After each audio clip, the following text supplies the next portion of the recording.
30% for the oil producing community is too low. So the support that is needed, and once again, the support your airline people will blossom. This is Nigeria. You need to give people sense of belonging.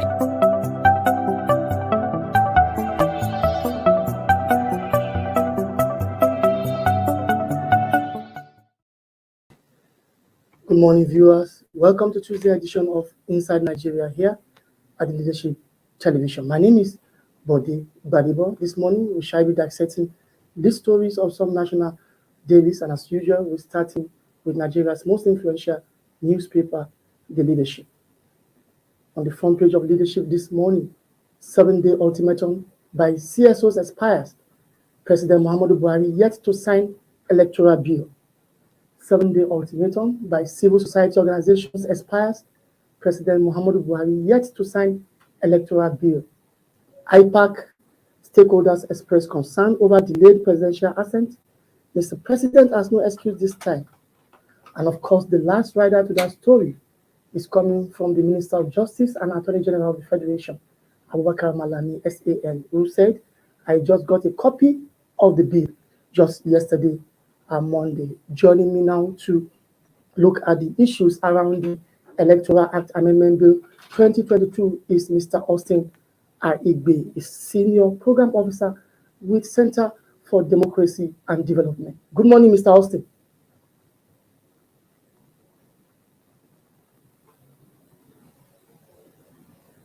Hello, Mr. Austin. Yeah, thank you for joining us this morning, Mr. Austin. Now, you have seen we have on the front page of Leadership newspaper this morning, and I know your organization, Center for Democracy and Development, is one of the CSOs in Nigeria advancing the cause of a reform electoral process. First of all, let me have your take about this delayed assent by President Muhammadu Buhari. Thank you so much, and good morning, Nigerians. For us, if you recall last year, before the reworking of the bill, we had actually come out so strong, asking the Senate to veto the president's refusal to assent to the proposal initially. Now we can see very clearly that the only option is for the Senate, the National Assembly, to begin to think of a veto, because where we are heading, it is very likely that President Buhari is not going to sign the second time. President Buhari, the clause of concern may not be with the nomination that the president issued its refusal on. We are beginning to see right now that it's gone beyond consensus requirement in the primaries that the president said, issues of cost of direct primary election, they are not.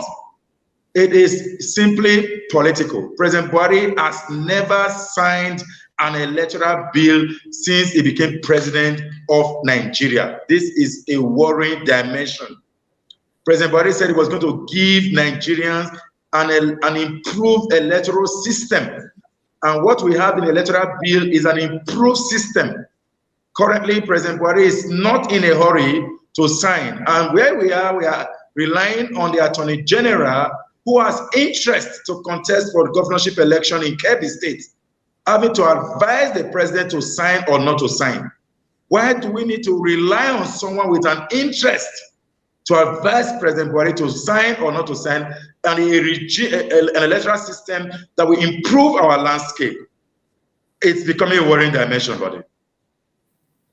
So now, what options do you think are available for Nigerians? Because, like you just rightly observed, the president might not be interested in assenting that bill, because remember in 2018 he gave an excuse of proximity to the 2019 general election, and this time around again, about 3 years after, he also gave excuse, and the excuse has been taken care of by the National Assembly. But now, 7 days after, he has not done anything yet. So what more options are available for Nigerians? What options are available for Nigerians as we approach the 2020 general elections?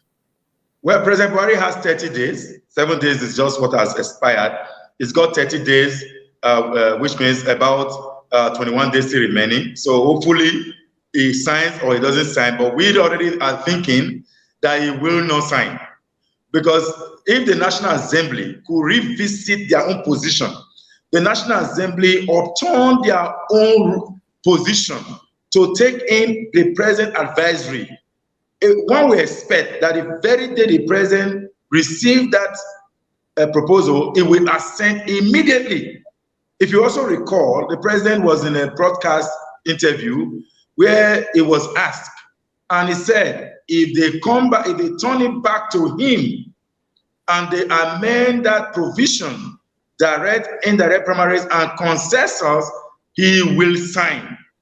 That commitment is still standing. But we know the National Assembly has dropped some very technical line within the space of consensus arrangement. There will not be a consensus candidate if all the aspirants in the race has not signed off. That may not be accepted by the political big wings, the rulers of these parties. That may be a challenge to the new bill. And what is up for Nigerians? One thing, only one thing. If President Buhari eventually does not sign, we occupy the National Assembly to veto that bill. The National Assembly should get ready and veto this bill without hesitation, without wasting one more day. The day President Buhari refused assent, that day the National Assembly should veto the bill. And Nigerians will back the National Assembly. I am too positive that Nigerians will back the National Assembly. We are not going to ask President Buhari, we are not going to fight President Buhari. No, President Buhari in 2014, in 2015 January, at the Transcorp Hilton Hotel, where we converged to sign the deal on peaceful election, President Buhari was very conscious of the fact that there was no electoral bill preceding the 2015 election. He made a statement, open statement, that, and it was categorizing or theorizing all of the other election, 2023 election. Before the election, there was a new electoral bill. 2017, there was a new electoral bill. 2007, there was a new electoral bill. 2011, there was a new electoral bill. Now, 2015, he was arguing that there was no new electoral bill. And he was saying that the government at that time was going to manipulate the election because that was why they denied the country a new electoral bill.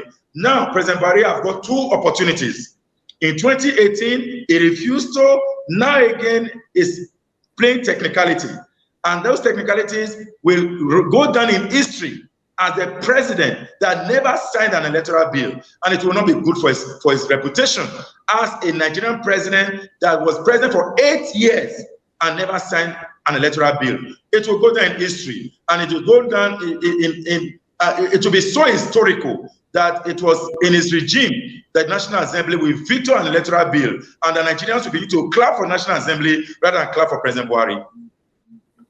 All right, finally, Mr. Aibe, another issue with direct consequences for credible election is also the electoral officials themselves. Now, a few days ago, the Senate confirmed the nomination of Professor Rhoda Gumus as the National Commissioner in the Electoral Commission to represent South-South. And this is against protests by civil society organizations who also accuse Professor Gumus of being a card-carrying member of a political party. Now, this is happening for the second time. Remember when President Muhammadu Buhari nominated Loretta Onochie to represent South-South, the same issue popped up, and now it's happening again. Now, finally, tell me, what's your take on this? And probably what kind of effect it can have on the electoral process?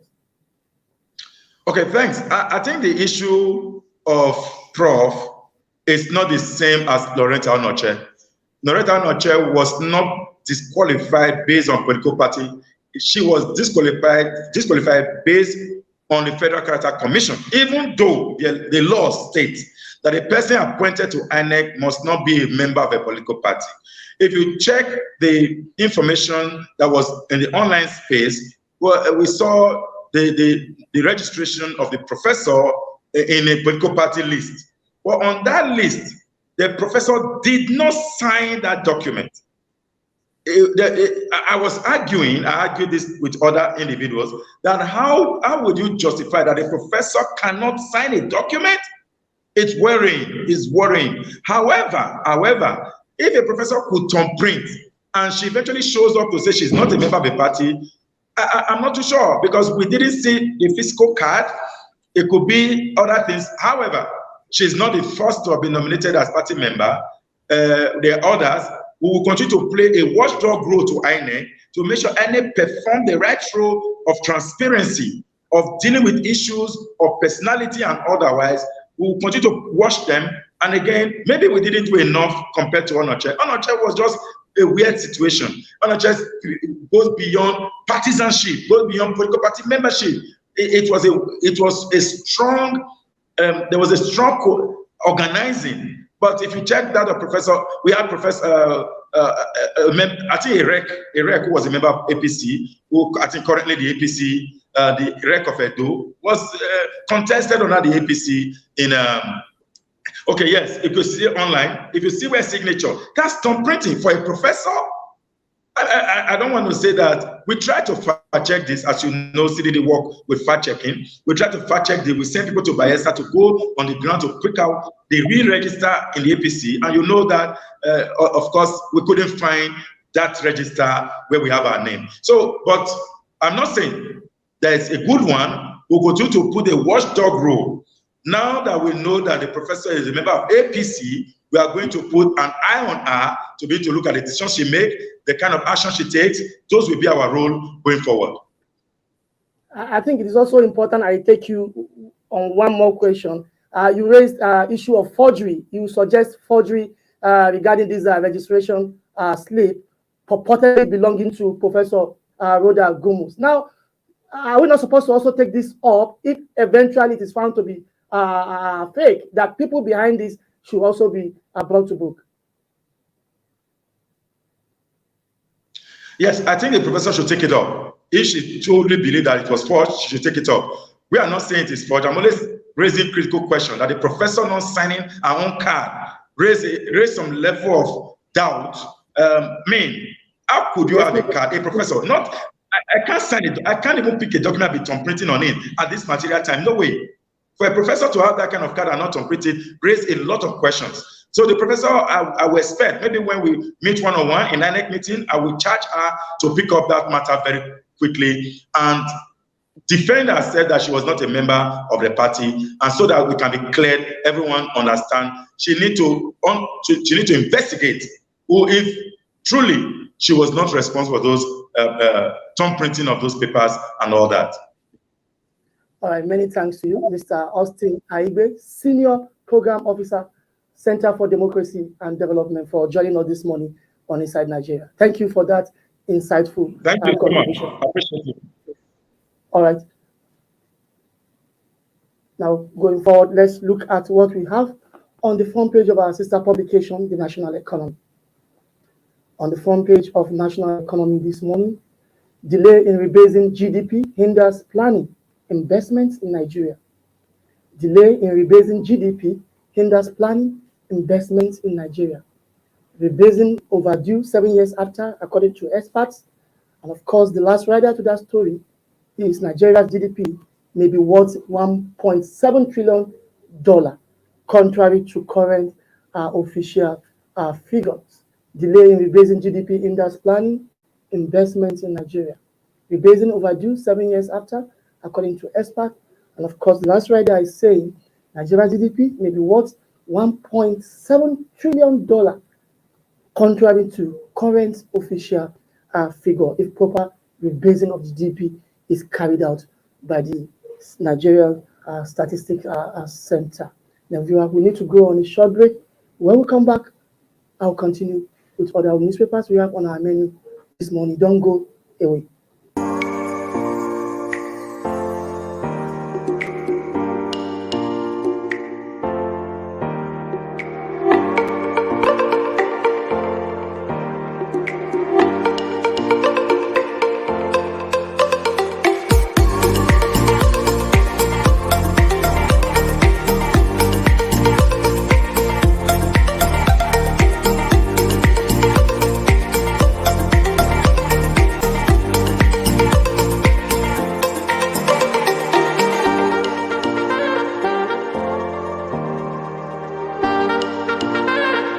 For sponsorship and advert placements, please contact 080-3688-6158. Last Word Leadership Podcast Studio. You have the last word.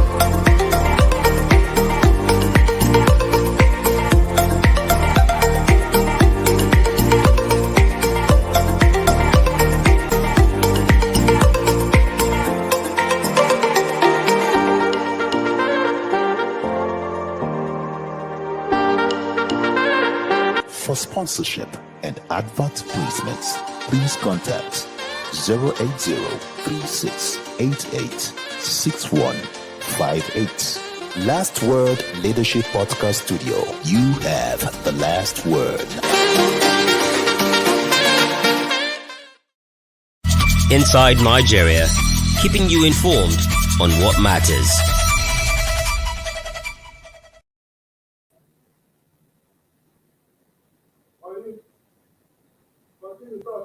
Well, welcome back. It's still Inside Nigeria for this Tuesday morning, February 8th, 2022. Well, let's go to the third newspaper on our menu this morning, and that is Nigerian Tribune. On the front page of Nigerian Tribune this morning,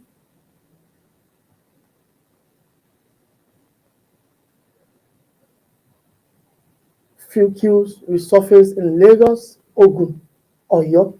Fuel queues resurface in Lagos, Ogun, Oyo. Moman blames operational challenges. NATO threatens to withdraw haulage service. Demand upward review of freight rates. Fuel queues resurface in Lagos, Ogun, Oyo. Moman blames operational challenges.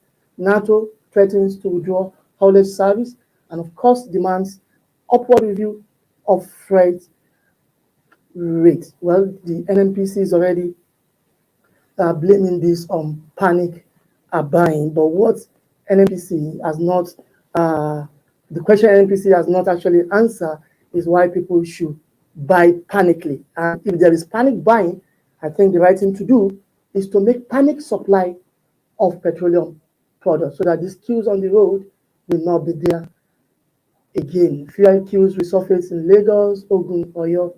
While Moman blames operational challenges, others are saying it is as a result of withdrawal of dirty petrol from circulation. That is why we are having such a in supply. NATO threatens to withdraw haulage service and demands upward review of freight rates.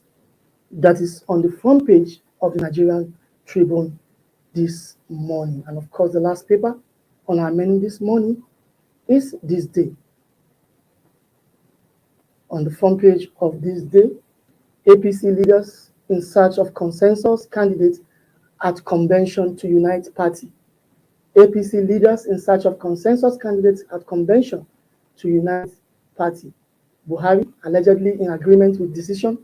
Mustafa Buhari Al-Makura top list party to grant waiver to intending defectors, including former President Goodluck Jonathan.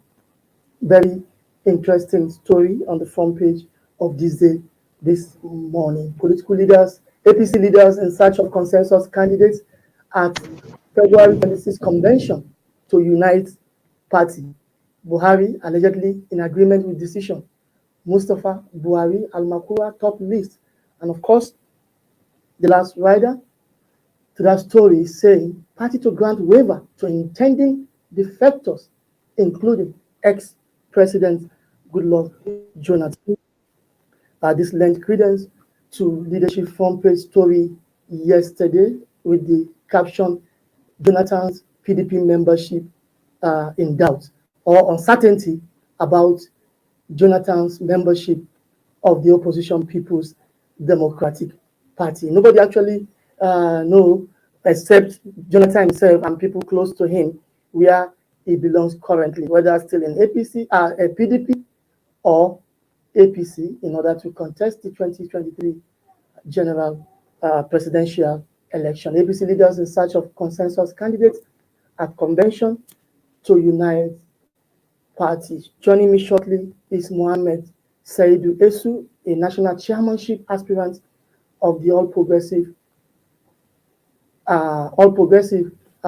Congress, to actually look at this story. While we try to establish connection with Esu, we'll be talking to, okay, Mohammed Said Esu is already joining us. He's with us from Mina, the Niger State capital, where he's going to formally declare for his aspiration this morning in Mina. Good morning, Esu. All right, I can't hear you. You need to unmute yourself. I don't know if you can hear me. You have to unmute yourself. All right, viewers, let's fix that connection. Hello? After a few seconds. Hello, good morning, my brother. All right, you can hear me now? Yes, I can hear you very well. All right, good morning. How is Mina this morning? Mina is fine. As you can see, we are on the mood of declaring as formally to the party as an aspirant of the office of the national chairman of our great party, APC. And you can see I'm inside the car now to make sure that we're going to the venue, to make sure that we did it effectively, and show all Nigerians that we are in the race and we are there to win the election. All right, it is interesting, Esu. Today you'll be declaring your intention to vie for the office of the national chairman of the ruling APC, and you are there in Mina, Niger State, to do that in about 1 hour's time. But see what we have on the front page of THISDAY this morning, that your party leadership is already shopping for a consensus candidate to become the chairman. And they mentioned some names that your name is not there. I don't know what's happening, but give us a sense of what is happening in your party as you approach the February 26th National Convention to elect party leaders. Yes, as you know, we are at the time of politicking, and everybody will be doing every scheming to make sure that he emerged victorious at the next coming 26 February convention. And the way you had names in that paper, that is also actually how you can hear our names in other paper that the consensus is favoring us. But the basically thing is we are there in the race to win, and we're going to win. And what we're telling you people now is that it has gone beyond what some people will just sit down in their cocoon and agree on some certain things. Definitely stakeholders have to be involved, and the key stakeholder, which is the president, have not categorically clear that this is where the direction is going. Definitely people will have to be making assertions, and a lot of people will be making a projection who will emerge. But by God's willing, we are declaring today, and in the next coming days, we will be victorious in the election. So now, I think I've asked you this question before. Let me ask you again today. How are you going to confront the party big wigs? Somebody like former Governor Marutanko Al-Makura, who is an incumbent senator in the National Assembly, Bawa Buhari, a former minister of the Federal Republic, and other big wigs. You are just 35-year-old party member. How are you going to confront these party big wigs? Yes, I know that the party now, it's a serious concern about how to go beyond 2023. And the card is already laid on the table, and the numbers of the young people who have registered as the party members is glaring to know everybody. And we must have a stake in this game because we have the number. We have about 41 million registered members of the young people in the party, and about more than 3 million young people in the party. And they must also have a stake. And how can they do it? We are there to win elections and to set up a formidable political party in the country beyond 2023. We are not doing a party that will just win election and leave it like that. We're going to build a party that will be an institutional base. And that is why if APC wants to get it right, and if we have to be fair to the numbers of young people in the party, definitely they should give us the leadership so that we drive the party beyond 2023. All right, Esu, you are a political appointee of Niger State Governor Abubakar Sani Bello, where you hail from. But just last week, we read reports about the governor endorsing another chairmanship aspirant, Senator Sani Musa. So, what's your take about that? Are you far away from your government? People should get it clear. You've already determined that I'm a political appointee of the governor. I can't go into the race without the governor knowing. And the governor is already aware of my coming. And as a distinguished senator from the state, definitely the governor have to support him too. The governor has made it clear to them that we have 3 aspirants in the state. I myself and distinguished Senator Sani Musa and Abubakar Buhari, who is the former Minister of State for Mineral Resources, is also in the race. The governor have made it clear that all of them are the sons of the soils, and he will make sure that Nigerite emerge in this upcoming convention. And anybody that emerge is his own. He's father to all of us, and he's going to treat us fairly. And as I'm declaring today, the governor is out of the country, but immediately he comes out, because we spoke with the governor. He said immediately he comes back, he's going to receive me officially to tell the whole world that a young person from his government is going to be emerged as the national chairman, first kind of his history in Africa and in Nigeria. All right, Esu, before I allow you to go because of time, let us into your declaration speech. I know the declaration event is still a moment away, but let us into your declaration speech. What are you going to tell party members? What will you going to do differently, and how are you going to do that when you become the APC national chairman? Yes, I think the party members know what is right at this critical time. The unity of the party, build a solid foundation for the democratic tenant of this country, and build a progressive and egalitarian institutions so that an upcoming generation will learn and they will build on the efforts that young people have sacrificed. And I'm calling on all the delegates that are coming.